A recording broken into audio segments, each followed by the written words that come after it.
Tuna mradi mkubwa mwingine unaokuja upande huu, ni reli ya kilomita 1000 ambayo itapita maeneo yenye utajiri mkubwa wa mazao ya nafaka, na vile vile itaunganisha maeneo ya kiuchumi ya Liganga na Mchuchuma yenye utajiri mkubwa wa chuma na makaa ya mawe.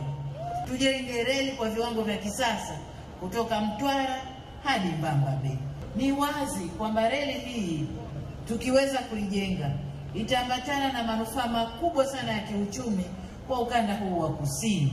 Kwa upande wa nishati, tumefikisha umeme kwenye vijiji vyote 84 vya wilaya hii ya Nyasa, lakini vile vile vitongoji 153 bado tuna kazi ya kupeleka umeme kwenye vitongoji 423. Nataka niwaahidi vitongoji vyote vinakwenda kupata umeme.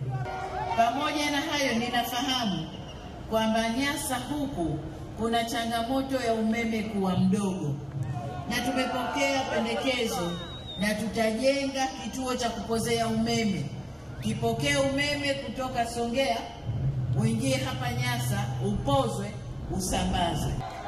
Inakwenda kuondoa tatizo la umeme kuwa mdogo, na sasa ndipo mtakapovuta wawekezaji kuja Nyasa, kwa sababu bandari mbili zinafanya kazi.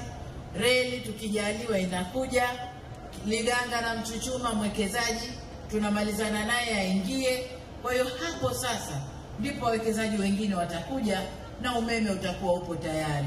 Tunapoenda mbele, tutaendeleza ujenzi wa barabara kuu ya Kidatu, Ifakara, Malinyi, Londo hadi Lumecha yenye urefu wa kilomita 512 ambayo inaunganisha mikoa ya Ruvuma na Morogoro. Tutahakikisha tunakamilisha miradi inayoendelea inayolenga kuifungua wilaya yetu, ikiwemo barabara ya Mbamba Bay Lituhi na Nyoli Mitomoni.